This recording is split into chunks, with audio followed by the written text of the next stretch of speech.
अस्सलाम वालेकुम नाज़रीन, मैं हूँ असलान मलिक अपने नए प्रोग्राम के साथ। नाज़रीन, आज पीटीआई के कुछ रहनुमाओं ने एक प्रेस कॉन्फ्रेंस की है और उसमें जो उनके स्पोक्स पर्सन हैं रऊफ़ हसन, उन्होंने कहा जी कि मुझे इत्तला मिली है, यानी वो बड़े वसूख से कह रहे थे कि ज़िमनी इलेक्शन के बाद पार्लियामेंट में मुसवदा बिल पेश होगा और वो मुसवदा ये होगा कि चीफ़ जस्टिस जो हैं उसका टेन्योर 3 साल हो। और मौजूदा चीफ जस्टिस का, यानी वो कह रहे थे कि इनकी एक्सटेंशन के हवाले से कोई बिल जो है वो पार्लियामेंट में पेश होगा और पीटीआई इसको स्ट्रांगली रेजिस्ट करेगी इस किस्म के इकदाम को।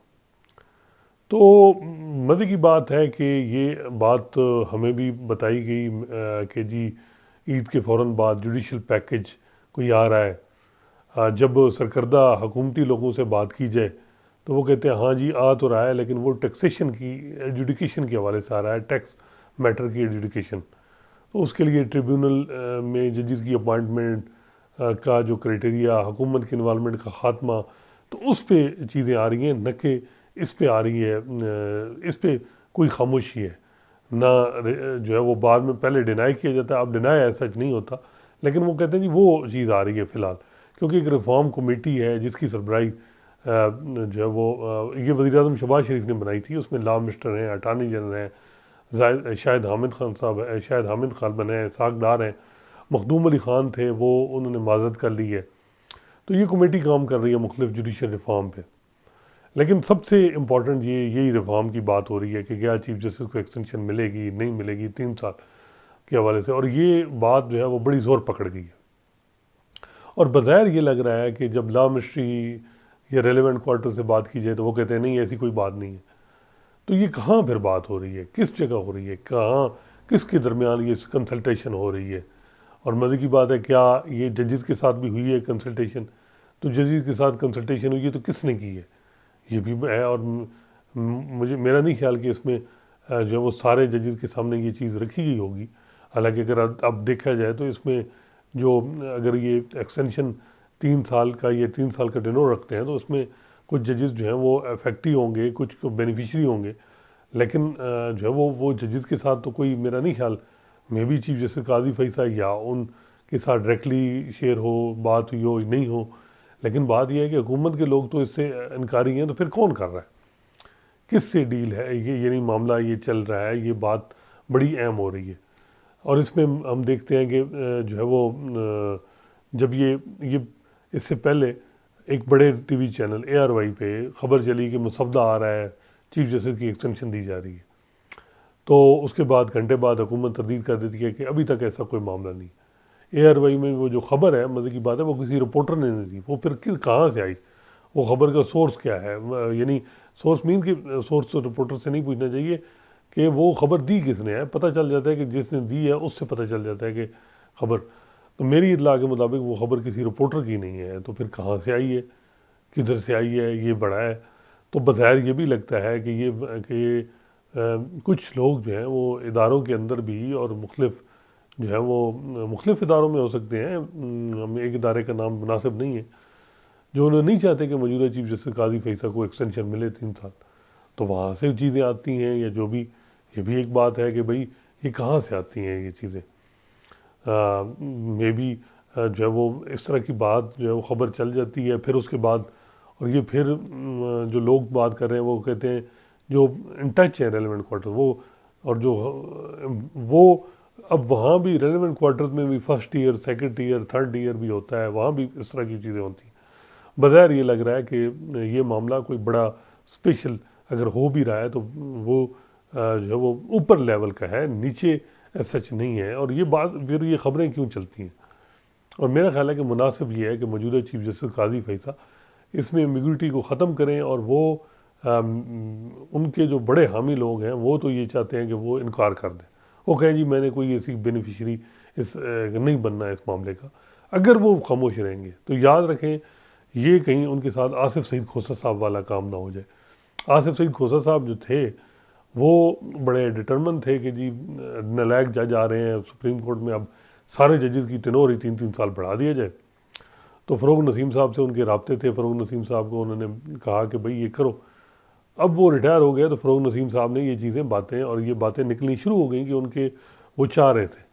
तो जब अगर ये इस तरह की कोई बात हो रही है तो ये 10 साल 5 साल बाद ये बातें हो जाएंगी कि भाई ये किस लेवल पे कम्युनिकेशन हो रही थी या कोई नहीं हो रही, तो स्ट्रेट अवे सुबह सवेरे इस पे इनकार यानी एक प्रेस रिलीज आनी चाहिए क्योंकि ये जो बड़े अच्छे अच्छे काम हैं जिसमें भुट्टो रेफरेंस है, तायार नैली नवाज शरीफ की या 62 में जो इंटरप्रटेशन है, ये सारी चीज़ें ओवर शेडो और इन पे ऐसा लग रहा है कि कोई प्रॉपर डिज़ाइन की वजह से हुई हैं, तभी ये एक्सटेंशन की बात हो रही है। तो मेरा ख्याल है कि ये एक्सटेंशन का जो मामला है इस पे चीफ जस्टिस काजी फैसल साहब को जो है वो अपनी पोजीशन मेरा ख्याल है कि हुकूमत से ज़्यादा पहले करनी चाहिए। हालांकि उनका ये रोल नहीं है, ये तो पार्लियामेंट का रोल है, लेकिन अगर उनको कंट्रोवर्शियल करने के लिए ये चीज़ हो रही है तो वो उनको खुद इसमें आना चाहिए आगे, बजाय इसके कि वेट करें। अगर वो वेट करेंगे तो वो मज़ीद मसाइल बनेंगे, मज़ीद इस पर बात होगी कि जी ये क्यों ये चीज़ें हो रही हैं। लेकिन कुछ खबरें थीं कि कहीं जी प्रेस रिलीज़ तैयार हो रही है, वो प्रेस रिलीज़ से डिनाया, लेकिन वो प्रेस रिलीज़ रुक गई। अगर वो प्रेस रिलीज़ आ जाती तो फिर मे भी हो जाता। तो अब ये है कि ये जो मैं वही बात कर रहा हूँ कि आसिफ सईद खोसा साहब, तो वो आसिफ सईद खोसा साहब ने वेट जो भी किया उसके बाद जो उन्होंने जो इकदाम भी किए तो लोगों ने कहा जी ये रिएक्शन है, उनको एक्सटेंशन नहीं मिली। तो टाइमिंग बड़ी इंपॉर्टेंट होती है, लेकिन एक बात बड़ी वाज़ेह है कि पीटीआई ने जो कहा है कि हम इसको रेजिस्ट करेंगे और चीफ जस्टिस काजी फैसल के ओवरऑल उन्होंने कंडक्ट पे सवालात उठाए हैं। और यही बात जो मेरी बार बार एक था कि चीफ जस्टिस काजी फैसल को इजतनाब करना चाहिए, परसेप्शन ये नहीं बननी चाहिए जो इफ्तिखार चौधरी साहब की बनी कि एंटी पीपल्स पार्टी के नाम पे यानी उनकी रिटायरमेंट हुई तो Peoples Party anti Peoples Party chief justice के तौर पे उनकी परसेप्शन रही। और वो यही अगर पीपल्स पार्टी के लोगों से पूछें वो कहते हैं जी जो सोमोटो और जो मामला 2009 से 13 तक चले उसके बाद पीपल्स पार्टी जो है वो पंजाब में जो फारिग हुई उसकी मेन वजह वो जो 4 साल के सोमोटो थे और जिस तरीके से चलते थे। साकिब निसार साहब ने जो कुछ किया, एंटी नून लीग चीफ जस्टिस रहे, ये एक परसेप्शन है जो मेरा ख्याल है कि जजेस को इन ये नहीं नेट यानी ये बननी चाहिए किसी भी चीफ जस्टिस के लिए, किसी भी जज के लिए कि वो जज जो है वो कोई जो माजी में अब मज़ाहिर नकवी साहब के बारे में था कि वो धड़ेबाज जज हैं, उनकी स्ट्रांग लाइक्स एंड डिसलाइक्स हैं, इस तरह की बातें जो हैं मेरा ख्याल है किसी जज के स्ट्रांग लाइक्स एंड डिसलाइक नहीं होने चाहिए। जज के अब देखें पीपल्स पीटीआई का चाहे वो जमात चले बड़ी है छोटी है, उसका वर्कर सपोर्टर जो है वो हर कोई आप पे सवालात उठाए तो मेरा ख्याल है वो मुनासिब नहीं है। तो मेरे अगर पीटीआई की तरफ से ये बात आ गई कि हम रेजिस्ट करेंगे तो पोलराइज एक ओपिनियन बन गई है, तो फिर तो मज़ीद मेरा ख्याल है कि ज़रूरत इस मामले में पड़ना ही नहीं चाहिए। लेकिन देखें वो पार्लियामेंट वो कहेंगे पार्लियामेंट सुप्रीम है वो फैसला करे, लेकिन दूसरी तरफ ये बात भी है ये फार्म 47 से वजूद में आने वाली पार्लियामेंट है, इसकी मॉरल स्टैंडिंग पे भी बड़े सवाल उठेंगे कि क्या सूरत हाल है। और देखें ये पाकिस्तान में हालात चेंज होते हुए टाइम नहीं लगता। देखिए अगर ये बात यह है कि बहुत से लोग कहते हैं ये इस्टेब्लिशमेंट और पीटीआई की बातचीत हो रही है, अगर मेरा ख्याल है बातचीत हो रही है और मामला ठीक हो रहे हैं उनके, तो फिर तो एक्सटेंशन की ज़रूरत नहीं है। क्योंकि एक आम परसेप्शन ये है कि इस्टेब्लिशमेंट रियासती इदारों को अगर पीटीआई को ठिकाने लगाना है या कोई उन के साथ करना है तो उनको एक तगड़ा चीफ जस्टिस जाए जो प्रेशर ना ले सके। तो चीफ जस्टिस काजी फैसल ने 6 महीने में किसी किस्म का प्रेशर, चाहे मर्जी लोगों ने कहा जी ख़वातीन जेलों में हैं उनको गिरफ़्तार किया जा रहा है, उन्होंने इस चीज़ को कोई सो मोटो कोई बादर नहीं किया, नो फौजी अदालतों में सिविलियन ट्रायल के मामले में भी उन्होंने कुछ नहीं किया 13 जनवरी के, तो वो डटे रहे जो भी उनकी परसेप्शन। तो ऐसा अगर देखा जाए प्रोस्पेक्टिव इस्टेब्लिशमेंट का या पीटी नून लीग हुकूमत का, तो मेरा ख्याल है कि ऐसा चीफ जस्टिस बड़ा मुश्किल है कि आए जो इतनी क्रिटिसिज्म इतना कंट्रोवर्शियल होने के बावजूद भी खड़ा रहे। ये बात होती है, लेकिन दूसरी तरफ ये भी है कि ये बात तो है कि लेकिन ये बात हो रही है कि क्या जजेस को जो है वो इस तरह करना चाहिए, उनकी परसेप्शन ऐसी डेवलप होनी चाहिए। हम देखते हैं कि जो है वो अब तो बहुत से जज हैं जो ये जो मैं समझता हूँ कि जो चीफ जस्टिस का रोल है, ये जो पॉलिटिकल केसेस आते हैं इसमें बड़े एहतियात बरतनी पड़ती है। या तो नासुल मुल्क हो गया, उनके पास इलेक्शन रिगिंग का कमीशन था, उन्होंने फैसला किया, उन्होंने कहा जी सिस्टमेटिक रिगिंग नहीं हुई, पीटीआई को भी उससे कोई मसला नहीं अब भी, वो कहते हैं कि जी ये नहीं कहते कि वो किसी से मैनेज हुई है, नून लीग वाले भी नहीं कहते कि तो हो। तो ये बड़ा इम्पोर्टेंट है, और ये जो बात अब दोबारा इतनी ज़्यादा शोर से पीटीआई की तरफ से हुई है, और पीटीआई वाले रूफ हसन साहब कहते हैं कि मुझे बताया गया, उनको किसने बताया, किधर से पता चला। तो ये बज़ाहिर ये लग रहा है कि अगर चीफ जस्टिस साहब कुछ भी लेना ही नहीं चाह रहे, ये एक्सटेंशन या हुकूमत नहीं दे रही, तो फिर ये बातें कौन चला रहा है, ये कहाँ से निकल रही हैं, ये भी बड़े इंपॉर्टेंट है, देखने की ज़रूरत है कहाँ से हो रहा है।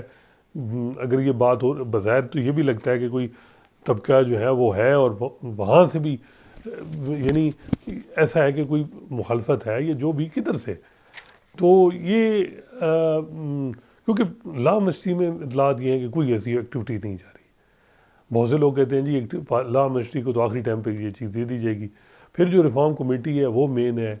मखदूम अली ख़ान साहब ने माजरत कर ली है वो, कि वो कहते हैं कि मैं इस मामले में नहीं पढ़ता, कि वो इस मामले में कि जी भी ये ड्राफ्ट तो कोई भी ये अमेंडमेंट का बना सकता है।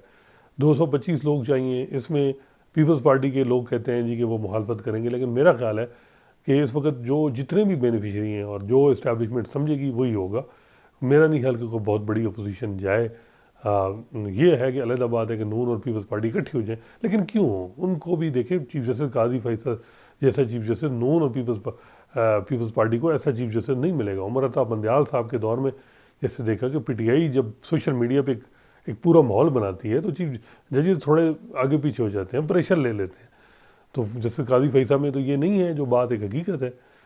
तो खैर वो सारी बातें अपनी जगह हैं, लेकिन मेरा ख्याल है कि मुसवदा जो है ये अभी तक लॉ मिनिस्ट्री में तो नहीं हो रहा, लेकिन जो पीटीआई के लोग भी आज इतनी बड़ी बात करके फिर मज़ीद इसको दे रहे हैं। अब वकील जहाँ तक बात है, इंडिपेंडेंट ग्रुप, मेरा ख्याल है कि इंडिपेंडेंट ग्रुप जो हुकूमत और जैसे काजी फैसल के साथ खड़ा होगा, चाहे वो जो भी लेते हैं उनके इंडिविजुअल लोग कुछ करेंगे, लेकिन वो ग्रुप, क्योंकि उनके लोग कहते हैं जी जो प्रोफेशनल ग्रुप है वो पीटीआई के साथ है, तो हमारी मजबूरी है, हम हुकूमत के साथ, हमारी सियासत अब इनके साथ चलनी है, हमने वकला की वो पूरा एक बनाना है, हाउस सोसाइटी ये वो, तो हमारा तो डेवलपमेंट का यानी वोट बैंक है और ये है, तो हुकूमत के साथ ही चलना है। तो वो इंडिपेंडेंट ग्रुप तो मेरा नहीं ख्याल कि वो इसकी बहुत ज़्यादा मुखालफत करे। प्रोफेशनल ग्रुप है जैसे जिसमें हामिद खान साहब और ये लोग ये करेंगे मुखालफत, और इसका बल्कि हामिद खान साहब ने कहा था कि हम, तो याद रखें असल में बात यह है कि वकील तो करें, मेन चीज़ है कि इदारा जो जुडिशरी है, वहाँ जो सुपीरियर जुडिशरी के 126 जजेस हैं वो क्या रिएक्शन देंगे। असल बात यह है कि जो सुपीरियर जुडिशरी के जजेस इस मामले को कैसे देंगे। बज़ाहिर ये लग रहा है कि ये जैसे मुनीब अख्तर, जैसे या अफरीदी, सॉरी जैसे मुनीब अख्तर, जैसे आयशा मलिक और जैसे शाहिद वहीद, वो ऐसे अगर इस किस्म की अमेंडमेंट होती है तो वो चीफ जस्टिस नहीं बन पाएंगे। पहले ये भी एक बात होती थी कि जूनियर जजेस को भेजा जाए, क्योंकि जुडिशल पॉलिटिक्स जो थी उसमें ये था कि उमर अता बंदयाल और इन लोगों ने जो जूनियर जज लाए इनको वापस किया जाए। लेकिन मसला ये हुआ है कि जैसे मोहम्मद अली मज़हर और जैसे हसन और रिजवी, उन्होंने तो supreme court practice and procedure act में भी ओपिनियन वही दी जो जैसे काजी फैसल की ओपिनियन को तकरीबन उन्होंने थोड़ा एक पॉइंट पे खिलाफ किया, लेकिन उन्होंने मेन तो इंडोर्स किया। 13 जनवरी के फैसले में जैसे मोहम्मद अली मज़हर बैठे, फौजी अदालतों में सिविलियन ट्रायल का जो फैसला गैर आइनी डिक्लेयर हुआ ट्रायल को, उस जजमेंट को सुप्रीम कोर्ट के 5 रुकनी को जो सस्पेंड किया, उसमें जस्टिस हसन रिजवी और जस्टिस मोहम्मद अली मज़हर दोनों बैठे थे। तो अब ये नहीं हो सकता कि इनकी इतना कुछ करने के, यानी वो मेरा नहीं ख्याल कि वो अब कोई ऐसी पिटीशन टेकअप हो और जूनियर जजेस को दोबारा हाई कोर्ट भेजा जाए, वो तो अब पॉसिबल नहीं है। अब यही है कि जी ये कोई ऐसी अमेंडमेंट की जाए। हाँ, एक अमेंडमेंट थी जिसका एक दफ़ा मंसूर अली शाह साहब ने हवाला दिया था, उन्होंने कहा था जी कोई ऐसे जो चीफ जस्टिस ऑफ पाकिस्तान है वो बने जो हाई कोर्ट का चीफ जस्टिस रह सका हो। अब चीफ जस्टिस जो हाई कोर्ट में रहा हो उसको चीफ जस्टिस ऑफ पाकिस्तान बने, ये अमेंडमेंट होनी चाहिए। तो क्या ये इस किस्म की आ सकती है अमेंडमेंट? इस पर भी लोग होंगे कि जी ये क्या ग्रुप बंदी जुडिशल पॉलिटिक्स हो रही है। और ये जो अभी पहले से बात हो रही है कि जस्टिस काजी फैसल के जी वो रिटायर्ड जजेस के हवाले से उन चीज़ों को रोल बैक कर रहे हैं, और इस्टेब्लिशमेंट और हुकूमत का पूरा साथ है उनको, लेकिन और इसके बदले में जो पीटीआई के हवाले से जो मामलात हैं उसमें जुडिशियल रिस्ट्रेन और जुडिशियल साइलेंट है, कोई खामोशी है, बल्कि 13 जनवरी का फैसला। और ये तो ये लोग हर तरीके से देखते हैं। मेरा ख्याल है कि अदलिया कमज़ोर होगी अगर इन जजेस को फारिग किया जाता है, ये तीनों को। ये आ गए माजी में देखें ना, एक दफ़ा लिस्ट आई थी आउट ऑफ टर्न जजेस की, 50 से ज़्यादा जजेस out of turn supreme court में एलिवेट हो चुके हैं इस वक्त तक, और इनमें से कई जो हैं वो चीफ जस्टिस पाकिस्तान रह चुके हैं, जैसे जैसे साकिब निसार हैं, आसिफ सईद खोसा हैं, गुलजार अहमद हैं। ये सारे वो थे जो जूनियर थे और ऊपर आए हैं, चीफ जस्टिस नहीं रहे हाई कोर्ट में। तो ये बात भी है। तो देखें, इसमें मेरा ख्याल है कि बहुत बड़ा जो ये स्ट्रेटजी जुडिशल पॉलिटिक्स का इन्वॉल्वमेंट होना, और जैसे मुनीब, अब जैसे मुनीब और जैसे आयशा और जैसे शाहिद वहीद, इनको इस कैंप, दूसरे कैंप में जाना जाता है।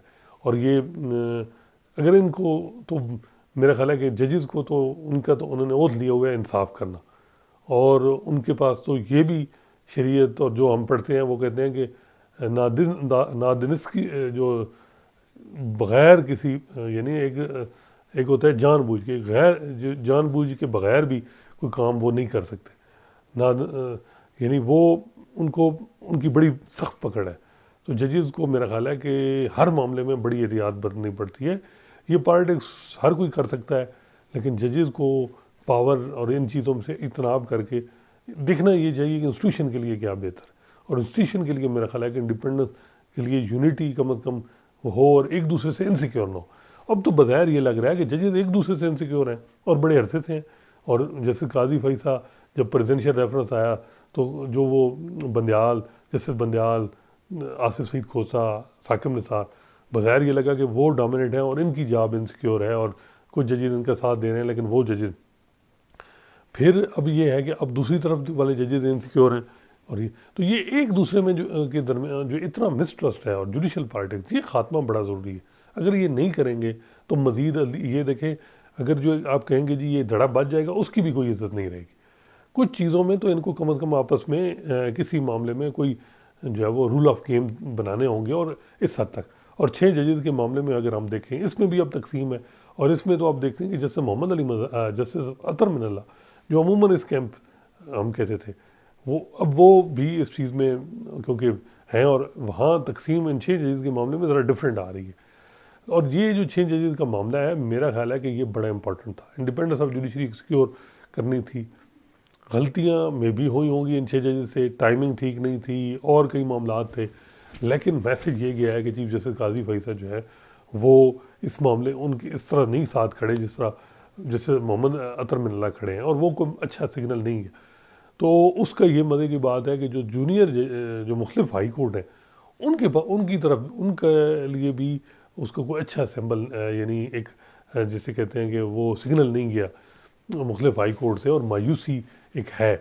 तो खैर एक बात है कि अगर ये एक्सटेंशन या टेन्योर होगा, बढ़ेगा, तो सबसे पहले ये है कि इदारे में क्या रिएक्शन और इदारा किस तरह चलेगा, ये मामला बड़े ज़रूरी हैं। चीफ जस्टिस कितने पावरफुल होंगे, मॉरल अथॉरिटी उनकी कितनी होगी, और ये दूसरे जजेस उनके साथ कितने खड़े होंगे। देखें, अगर इस वक्त ट्रिब्यूनल मुख्तलिफ बन गए हैं, इलेक्शन रिगिंग ये मामला है, रिगिंग वाले फॉर्म 47 वाले मामलात हैं, अगर वो हाँ फैसले कोई ऐसे आ जाते हैं, तो ये एक वोट से क्या अब इतनी जल्दी क्या है कि ये इतनी बड़ी तरमीम आ रही है। बात ये है, अगर ये कॉन्स्टिट्यूशन अमेंडमेंट यूनैनिमस होती, सारी जमातें एक पेज पे होती, अदलिया को भी सबको मसला ना होता, फिर तो बात थी।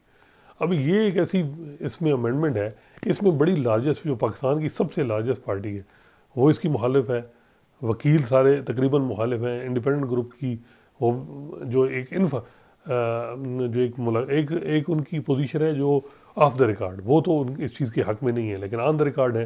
देखिए, अब उन्होंने लाहौर हाई कोर्ट के जज लग रहे हैं, और देखते हैं कि अब उसमें कितने जज बार की रिकमेंडेशन के बनेंगे। और तो ये सारी चीज़ें लिंकअप होती हैं।